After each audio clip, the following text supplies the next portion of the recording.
Hi, Jane. Hi, Gloria. So thank you for joining us. I'm Gloria Butler. That's Jayne Andrews, and we're gabbing with girlfriends. And she's my girlfriend. So how are you, Jane? Well, I'm okay. I've got my health issues, but I'm okay. Other than that, Okay, well let's go. Let's moan about these first, then we'll get on to the good yeah, stuff. yeah, So you just saw the doctor. yeah. I've got a prolapse disc, which is trapping a nerve, and the nerve's trapped in my leg, so it's the Oh, pain in my back and on my leg. I had a what they call a nerve block injection 8 weeks ago, and I had to see the specialist again today. And he said that because the nerve block injection seems to have taken some of the pain away, even though my leg is still numb and it prickles. Does that sound weird? It like my foot and calf prickles. And he said that's all the nerves where they've been damaged. Um, I thought I might have to have an operation, but he doesn't think I need one. But then he did tell me, he said these things can take up to 2 to 3 years before they like improve properly. And I was like, what? I mean, it's screwing up my life. from the shot you had a few weeks ago. Well, it Yeah, has to be like 6 weeks now, right? eight weeks. Oh, so the shot you had 8 weeks takes 2 years to Well, work. no. The shot has helped because before I was in absolute agony, as well as having numb leg and a weak leg and everything. Oh, I mean, I was falling over. It was awful. I'd I start. know. When I flew to Barcelona with Glenn when we were going out on the tour, I literally got to you know what these airports are like. You walk for miles, don't you? Anyway, so I literally got to the passport control, put our passports on the side. Next thing, I was on the floor. Literally, my leg just gave way, and that's what kept happening. But the injection definitely took some of the pain away, but I still got a very numb leg and a very weak leg. So it's the numbness and the sort of pins and needles feeling that I've got, that he said that could take getting on for 2 years, 2 or 3 years And before there's that. nothing else they can do with your foot. He just wants me to have some physio, and he doesn't think I need an operation. He doesn't think I need another injection, but he said we'll see how you go, and if you do, then we'll give you another one. So I'm just hobbling around with flat shoes. You know me, flat shoes. I can't wear high heels. I haven't been able to wear high heels for 100 years. Being I the mean, I clumsiest just person don't on feel earth. dressed. I don't feel dressed. I'm clomping around and got my walking stick. I just don't feel dressed without them. But there you go. Health's got to come first. But you know what? It has to be safer to be in flat shoes anyway, even without a back issue or a leg, Yeah. whatever, Well, without it any was kind of prolapsed anything. well, exactly, but because I've worn them always. I mean, obviously, if I go running around the shops or something, I don't wear them. But I've always worn them. Whenever I've gone out, I've always worn them. Never thought about it, and worn quite high ones. And the other day, I keep trying them on to see whether I can wear them. And I stood up, and my foot just went right over, and I realised that didn't have the strength to balance on them. And I never thought Wow. I had to balance on them because I just did it without thinking. It was just automatic. And now suddenly I realize you've got to be able to balance when you wear high heels. Yeah. So, which is probably why I can't have never been able to wear high heels well, because I have no balance. So were you born with this, or does it come with No, he just time? said, well, I think they mean age, because he just says, oh, wear and tear. And I suppose Yeah, that's time.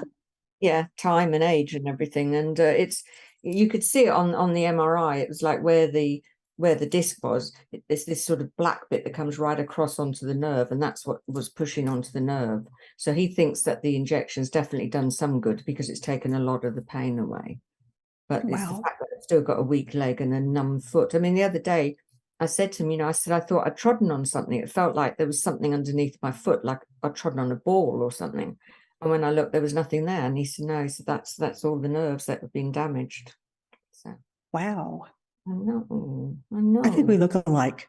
I'm looking at us on the same screen, and I think we could be sisters. Oh, Just we saying. are. Oh, I just Sisters. bashed the mic. We've got our sister emojis as well. I know. I know, but just saying us kind of together. Anyway, so my friend Jayne is a rock and roll manager. She manages the band Judas Priest, which being a female in this business is so not easy. And then I think being a female, well, just period, it's just not easy. And but she's been with the band for how long? What's the 36 years? Wow. 36 years, just coming up for 37 years. Wow. But that's longer than most people. I must be doing something right. That's longer than most marriages. I know. It's longer than some people have been alive. Most people. And that's a really long time.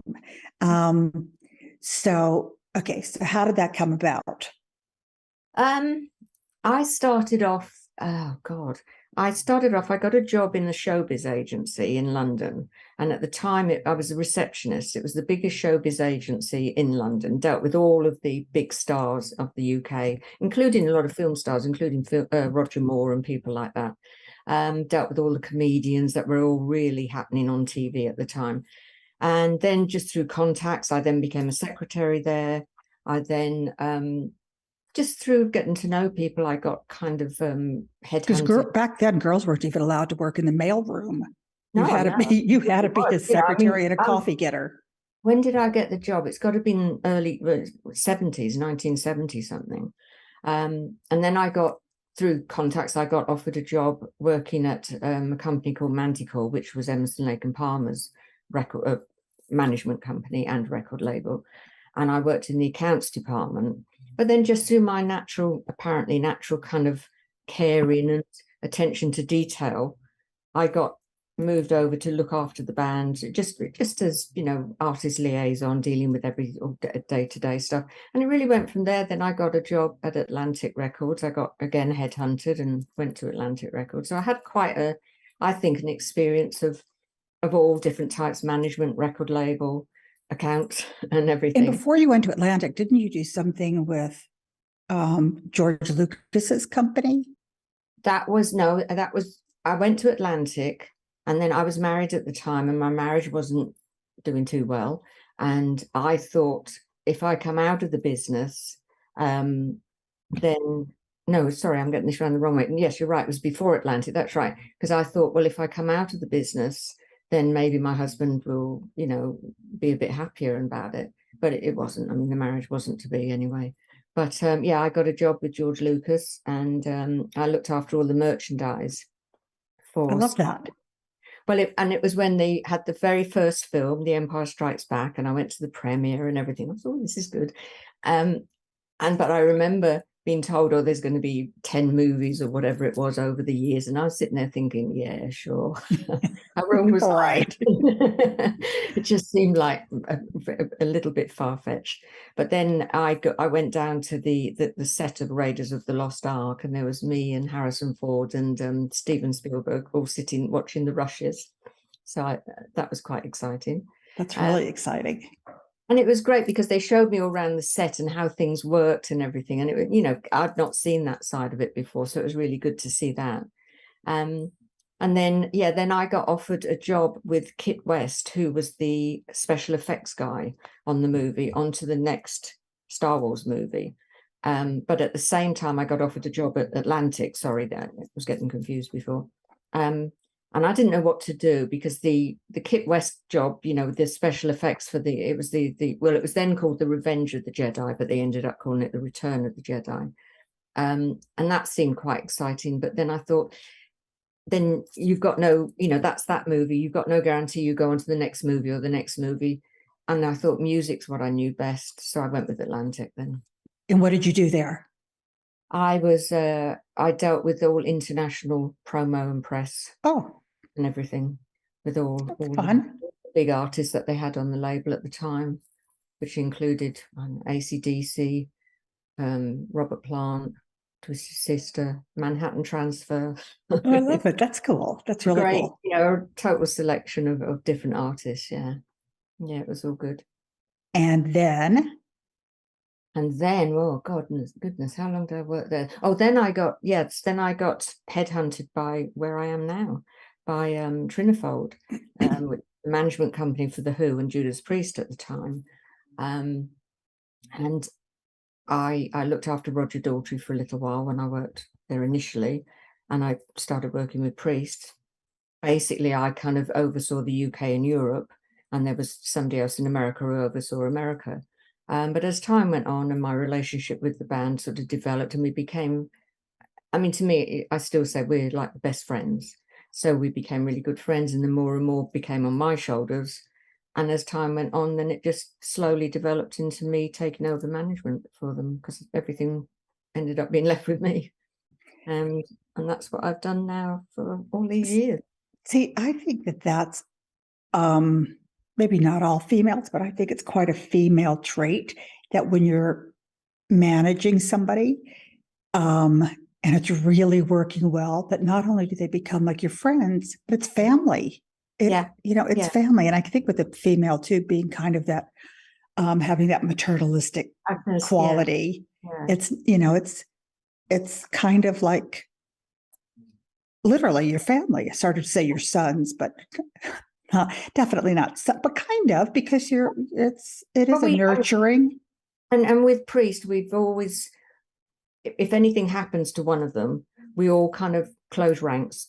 We're there for everybody. We're not seeing each other outside of the band every night or every week or anything like that. But there's some closeness there between us. I mean, when Rob went through all his health issues, every day when he was going off to get his radiation treatment, he'd send me a text to say, okay, going to get zapped now. So we always stayed in touch with each other and stay in contact. And I think you're right. There is that kind of maternal thing, because they do. I remember Richie saying to me one night when he was a bit drunk, he said, I think I tell you, he said, I look on you as sort of like a sister, but like a mother, but I tell you things I wouldn't tell my mother. Or a sister, probably. Or a sister, yeah. But there's a closeness there. I don't think you get that the same with a male manager. I just don't. I think you could be buds and you can go to the pub and have a pint together, but you don't have that same kind of, you're not going to sit there with your guy manager and talk about, how shitty you may feel, or, the not great things. Your relationship with your girlfriend or whatever it might be. It's funny. It's true. So, I also think women in general, I can't say all, but in general, do pay a lot more attention to all the details, all the little details. Well, yes, we do. Anyway, just in life, I think, but we also are capable of multitasking, and males are not. So there. But it is funny. I do have a couple of girlfriends that I'll see texting and I'll be talking to them, but they can only text. They have to put their phone down, then they can hear me. That's not multitasking. I'm sorry. You have to be able to text and hear what your friend's saying. Absolutely. So health issues, you've had a bit of a rough ride with the band, right? Yeah, well, obviously, first of all, there was Glenn, who has got Parkinson's disease, which is just horrible. I mean, to see him deteriorating is awful, but he still keeps, somehow or another, overall, he keeps a great frame of mind where he's, every now and again, he'll say, it's not going to beat me. I'm not going to let it beat me. He gets his bad days where he's very low, but it's a horrible, horrible disease that just, and it's not hereditary or anything like that, because he had all that checked. Can just happens to some people. And how long ago was he diagnosed? I think it was about 2015, but then they said to him he'd probably had it for about 5 years. Oh, really? He was having some issues. Now, Glenn's always been a real perfectionist, and he'd go on stage and he would play, and even if he went one note wrong, he would beat himself up afterwards, But he kept doing things wrong, and he didn't understand what was going wrong. Well, it turned out, obviously, now we know, or then we knew, that it was the Parkinson's, that his fingers weren't moving properly, and he couldn't understand what was wrong.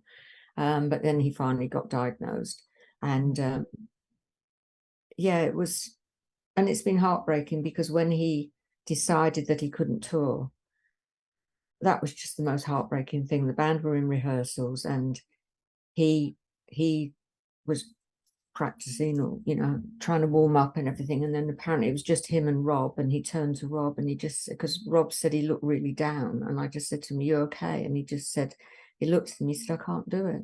So I just can't do it. So they were both like hugging, and Oh no, I can't even imagine. Awful.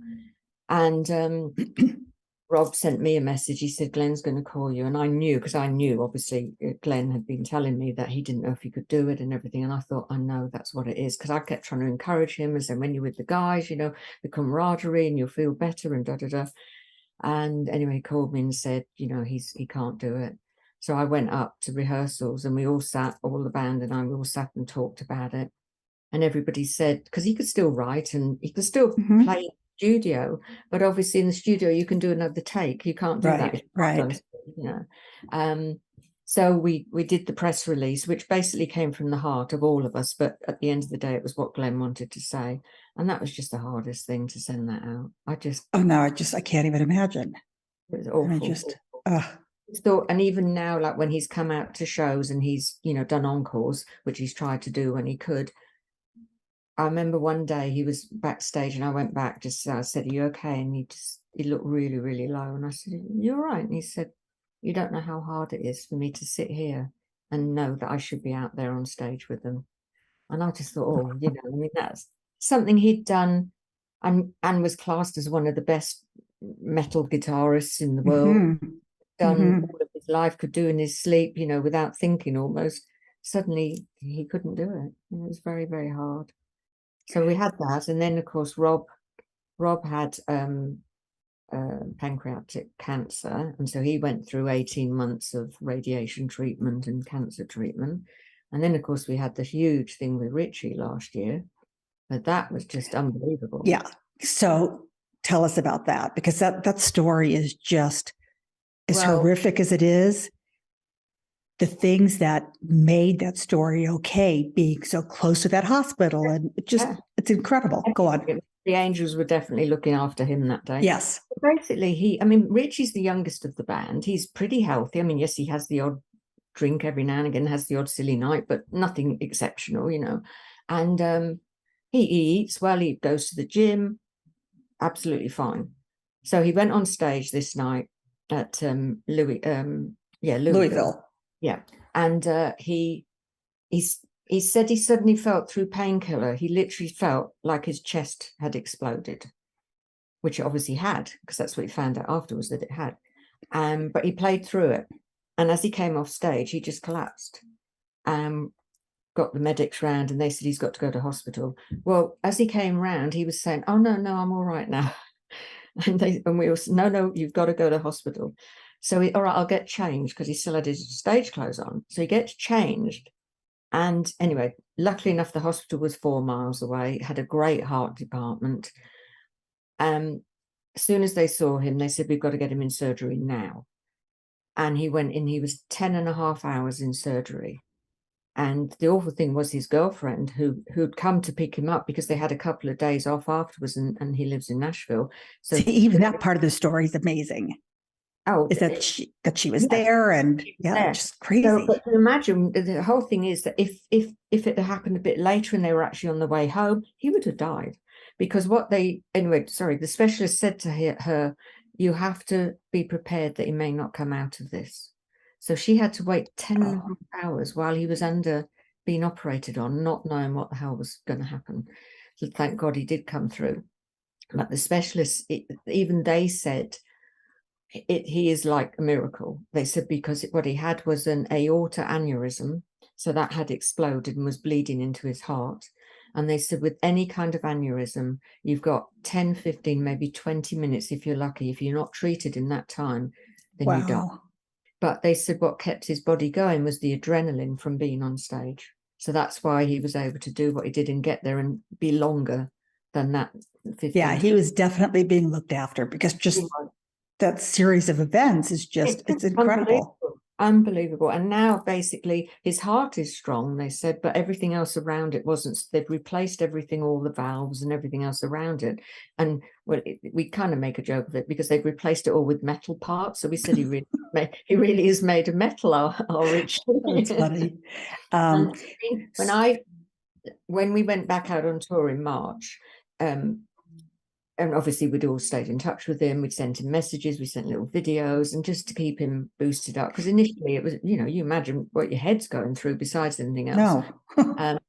And I remember when I went out, and I just literally every night, I still do it now, I keep looking at him and think, it's like he really is like a miracle, because he was that close to losing his life. And what I think is pretty amazing too is the amount of time between when it happened and when he was able to go back out on the road. Oh yeah. Well, they told him, they gave him, I think it was, that happened in September, the end of September. And once, he was on the road to recovery, they said he would be okay by Christmas. Well, we didn't want to push it. So I waited till March. I thought, given those extra couple of months, January, February, let him, he was doing all his cardio exercises and everything, let him, get himself really properly strong. And he says the thought of going out on tour helped motivate him to give him I bet. spirit. Yeah, because he's a guitar man and he loves playing guitar. But literally watching him, I just kept thinking, you can't have nearly died. I mean, to see what he's like, because I thought, oh, maybe he would have slowed down a bit on stage. He maybe doesn't move so much now, just as much. And does he have to do anything in an ongoing way? Like, is he on medicine, or does he have to go in every so many months? He'll be on medication for the rest of his life. Yeah, yeah. And does he have to go in for rechecks, cardiac rechecks? He went in for a 6-monthly recheck, and they found a problem, which was there was like a pocket of blood near the heart. So they needed to test it straight away. They said, if it's infected, you're coming in now. The tour's cancelled. They said, if it's and when was that? That was, when did he go? When did the tour start in Europe? That was just before Europe. That was April. Well, at the end of the American leg. Yes, so it was April. Luckily enough, it wasn't infected. So they said, okay, you've got like 9 weeks. 9 months, I think they said, before we need to operate. Well, obviously he didn't want to wait that long. So he said he would do the European tour, and then he booked in straight away to go in straight after that. And they did that, and they got rid of it, and everything was fine. But again, he had to go through, heart surgery again to get that done. And they said they needed him to have 8 weeks rest. Well, I think he had 9 or 10 weeks before we started the tour, because I cut off the first 2 weeks of the tour just to make sure he was fine. And every time you have heart surgery, he gets a sternum broken again. Yeah, I mean, he's got scars. It's like, that hurts. Oh, no. That in itself is just horrific. Oh, awful, awful. And I just think what he's been through, and this time he feels much better, because he said the meds he was on before, they were doing whatever they had to do because he's got to get his heart rate right and his blood levels right, and it's all like fine tuning it to make sure it's all right. But they had a sort of side effect that made him quite tired and a bit low, whereas this medication he's on, it's still doing the right things, but he's much brighter. He said he feels much better on it, so that's good. That's really good. The hospital came to us and they said, could they use his name and the band's name as a, to promote what they'd done? And I said, absolutely. I said, you said, even if you just save one more life, it's worth it. So no kidding. He is the hospital's poster boy. But it wasn't preventative, right? No. Even had that, there was nothing, no indication. He's had all the tests done to see if it was generic, if there was something back in his family, nothing. He'd had the medical that that you have before you go on tour, the intent, everything that's intrusive medical, everything's clear.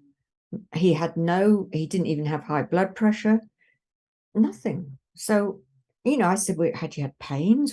No, nothing that you would have thought, oh, this is a bit not normal, So none of us have got any clue, but they said it's just come from nowhere, just one of those things. That's awful, but thank God he's all right. Thank God he pulled through and he's doing. Well, thank God. So they're back on the road again. Yes.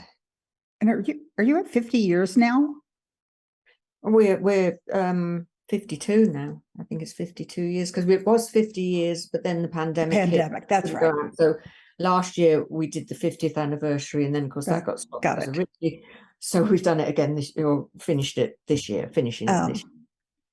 And you got some exciting news a few months ago, and it's all coming to fruition in November, which is very next week. A week on Saturday. Don't even tell me that. I can't even believe. I know it's November. The end of October. I know. So go on. Let's hear. Well, the band, or at least the majority of the band, have been inducted into the Rock and Roll Hall of Fame, which I love it. Is fantastic and about time, because as we all know, they don't have an awful lot of metal bands inducted into the Rock and Roll Hall of Fame, as you know. Unfortunately, Richie's not been inducted, and I did try and get him to be inducted, but it's all down to how long you've been in the band, and it revolves around a classic album, an iconic album, and he wasn't on that album. So it's not just original, because Sabbath were inducted, and I know that there was people who were wondering if Ronnie was going to be inducted as well with Sabbath, but at the time we were told it was original members only. Oh, well, what, because I said, because I kind of questioned a couple of people. I said, well, he wasn't in that band that long, and Richie's been in longer than he was in when he got inducted. And he said, what I was told was it's to do with some of the classic iconic albums, the artists who were on there, because there's Rob Glenn. That makes sense. That actually makes more sense. Yes, there's Rob Glenn, Ian, Scott, and then KK. And Les Binks, because I was saying, well, Les Binks was only in the band for like 2 years. Richie's been in it 12 years, but he was on Screaming for Vengeance. He was on one of the classic albums, so that's why he's been inducted. So that does actually make sense when you kind of think of that, really. Because as they said, you look at some bands, they've got so many different lineups, different members. They said we can't induct everybody. No, of course not. I get it. I do. Once they explain that, then it did make sense. So they're performing. Yes. With KK. Yes, that was meant to be a surprise, but of course, unfortunately, KK and Les went and announced it. Oh, they did. Yes, because we could have edited that out.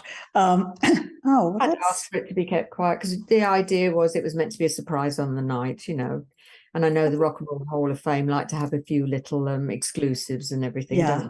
Well, that's a bit naughty. Yeah, what can I say? Oh. On you go. Yes, next. But yes, so I tell you what, I don't know when did you have 5 million people contacting you about the damn thing? There's so many different people who are all involved with the Rock and Roll Hall of Fame. Every day I've got somebody new contacting me. But Sabbath didn't perform. No, Metallica ended up performing for them. On the tables, the guest tables, tables and the passes, and we've got to have those who are going backstage, and it's just the band and me and the crew. We've all got to have COVID tests, but it's got to be their COVID test. We couldn't do our own COVID test. So it's like, but it's all good. I think it's all good. Yeah, and I'm excited about it, other than I can't wear high heels. So you need some kind of fancy sneaker. Well, I bought some little heels when I was in Australia recently. I bought some little ones. So I thought, all right. So what are you wearing? I've got a black, it's just a black dress with like sparkles all down the side. Very nice. I know. That's exciting. Hopefully I'll look nice with my walking stick. Do you have a sparkly walking stick? Huh? Do you have a sparkly walking stick? Of course I do. Of course I do. Of course. I have a normal walking stick. I've got one that's like a leopard print, and the other that's black and silver, and another purple and silver one. Oh my gosh, how many of these do you have? 3. Because you can't have too many, and you have to color coordinate, of course. Exactly. Because I bought the purple one first, and I thought, oh, it doesn't go with this. I better buy a black one. So the guys are coming from the East Coast for this, right? Because for the first time ever, it's in LA, of course. It's in LA, yeah. They're in, where are they coming from? They're coming from Rapid City the night before. or Sioux City. I can't remember which one it is. So Midwest, in the middle yeah, of the country. Midwest, Kind of. yeah. So it's not so bad, but yes, typical, isn't it? Of course. But normally it's on the East Coast, but it's good. It's at the Microsoft, so it'll be big, and it should be good. I hope anyway. Oh yeah, I'm sure it'll be loads of fun. Yeah. And how far into the night do they go on? I've just been having a call just before this, and not 100% set in stone, but round about 8:30, 8:45. Oh, that's good. So it starts at 7, so it's not too far.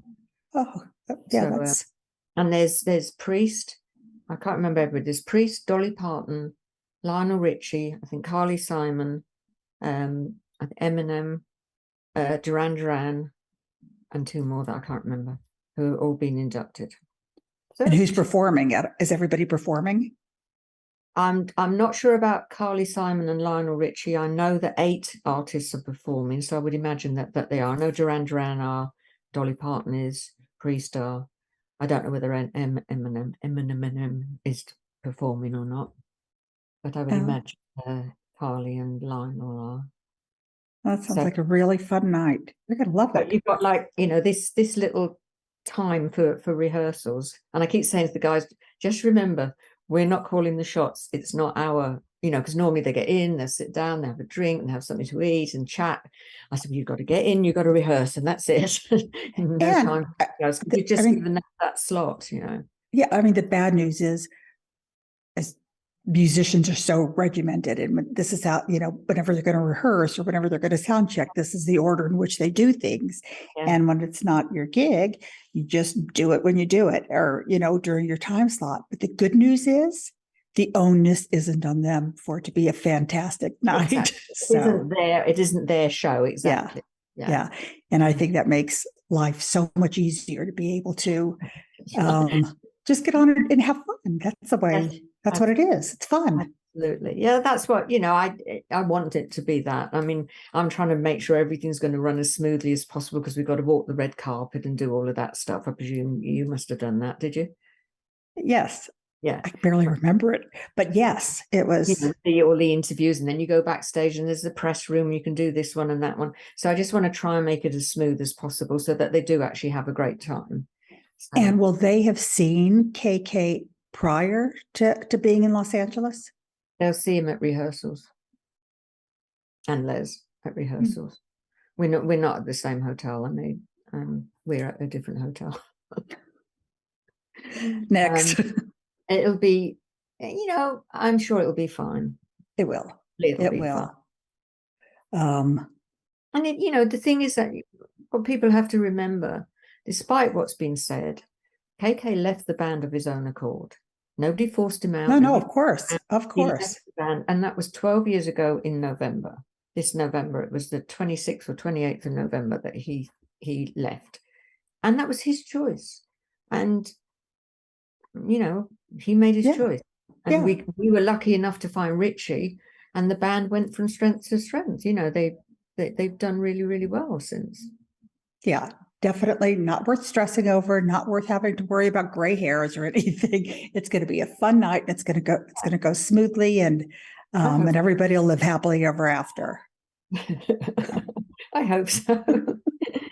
But it is funny when with I know I shouldn't look at it, but I think we all do look at these things. You get the comments from fans, and they make these comments, and do you think they don't know anything of what's really happening? And yet they say, oh, this should be done, and Jayne Andrews did that, and this one did that. I think, you don't know me, you've never met me, and yet you're saying I did this or I did that wrong or whatever.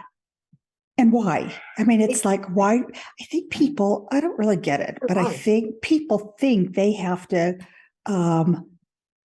be in the know, and they have to, as if you caused whatever riff, or as if you never return calls or whatever. It's like, why? I always think, have they got such sad lives that that's all they can do is sit there and talk Obviously. about things they say. As we know with our friend Wendy, she gets it, and she does so much for the Ronnie's charity, and yet she gets slated, and it's awful because. And do you know what's really sad about that? People have a go at her, and they say, how much more is she going to try to milk out of him and whatever. Yeah. It doesn't go in her pocket.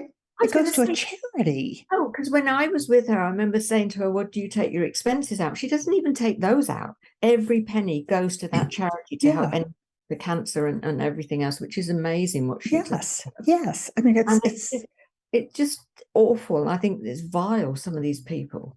I mean, I had a funny one actually, because we've got these dates with Ozzy coming up next year, which I hope will happen. I mean, obviously Ozzy's health isn't great, etc.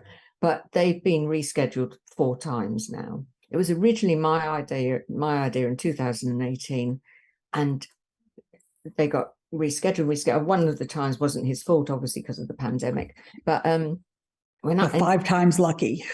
Well, I hope so. But when I was with Wendy one time, we were looking at something online, and there was this message. It was about me, and it was like, oh, the reason, because some fans said, well, why doesn't Jayne Andrews just cancel it and let Judas Priest do a headline tour in the UK? And I thought, well, they don't understand about contracts and all of that, but that's another thing. And this guy wrote, and he said, because Jayne Andrews doesn't want to do that because Sharon Osbourne has obviously given her a bung, like money.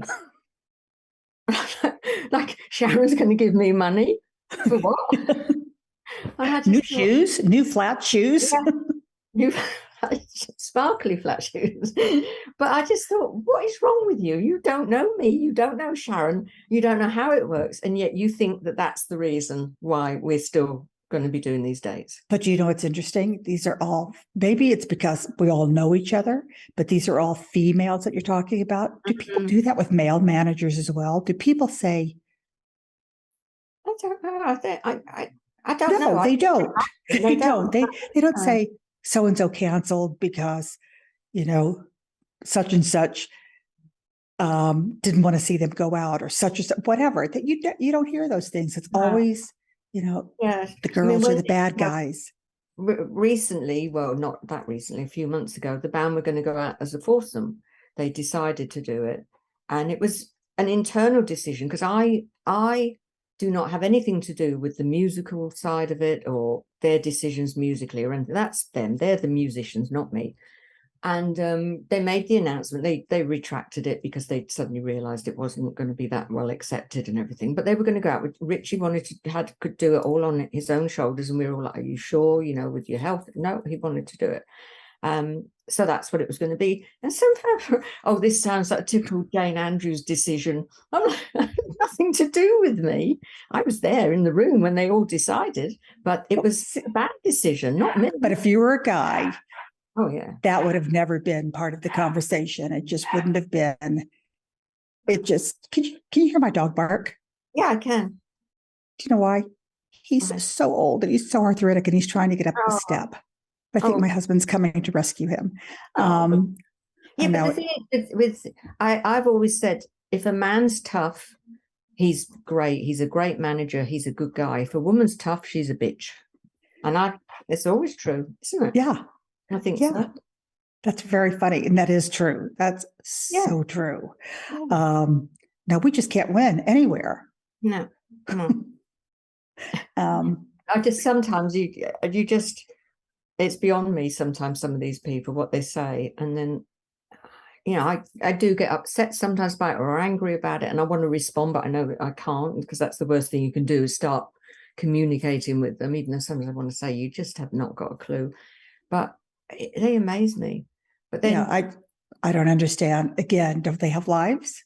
But exactly. But it's like, when they expect, one guy once said, I think, this was many years ago when KK was still in the band, I think you should put the band's new album up on the website so everybody can download it. So I said, would you do your job for nothing? And he said, what do you mean? And I said, well, the band have worked for this was the album Nostradamus. I said, the band have worked for 2 years on that album. All the studio costs, flying Scott over and whatever, everything, all the costs, hotel costs, etc. I said, so you expect them just to give it away for nothing? I said, that's how they earn their money. That's how they earn their living. But I just think, where's your mentality that you just think the band should give everything away for nothing? Would you do your job for nothing? because they wouldn't. Sadly, some of the streaming platforms still think that way. Oh, absolutely, absolutely. And they don't help, do they? I mean, No. they egg people on, I think, all those. See, that's it too. People just don't realize how grueling of a job being a touring musician is. It may be fun and it may look glamorous. It's work. That's work. It is work. And even though now, we have the private plane and everything, because some of the journeys are so long. And like Rob says, he said, if we didn't have the plane, I couldn't physically do it, because when, you've got an 8-hour journey from the show one night and then show the next night. If you're not in your out of you totally. After you leave your 30s, no. You have to do it as comfy and as cushy as possible. Otherwise, it's just physically too demanding of a job. Oh, totally. And it is, even for me, when I'm traveling with them and I'm working, but I'm not physically going on stage and performing, it wears you out. It's tiring. But no, travel. When you've actually got to go on stage and do what they do as well, it's pretty tiring. Traveling is really hard. And then when you travel daily, even if you're on the same time zone, just going from A to B, B to C, C to D is not easy. No, not. But they, some people just think, oh, they have such a cushy life. They just get there, they go on stage, and then they come off, and then they have this glamorous lifestyle. It's like, well, you really don't. Wrong. No.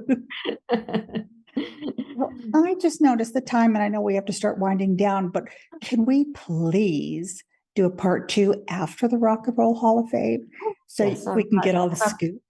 Yes, I can give you all the scoop then. And then we could show pictures of your shoes that you wore with your cane. Oh, I love that. And when I say after the Rock and Roll Hall of Fame, I mean at midnight that night. Oh, thanks. Doesn't finish till 11:30. I won't even be back at the hotel by then. 11:30. See, that's late. That's really late. Starts at 7 and finishes at 11:30. So it's a long show. But before that, we've got to be there to do the red press and and all of that. So it's going to be a long, long day. But it'll be fun. I don't envy you. Oh, thank you. And I have to keep everybody happy and make sure everybody's happy. It'll be fun. And I'm so happy for them. I'm happy for you. I'm happy for them, because I know how much it meant to you for them to get this. So I'm happy for everybody. And I know I'm going to be so proud, because I'm, I've worked with them all these years, and I'm still, every night, whenever I watch them, I'm still so proud of them. And just, I think are. You'll cry. That night you'll cry. Oh, really? Just like a mom watching her kids. Yeah. Watching her kids graduate from high school or something. That's what it'll be like. Oh, right. Oh, God.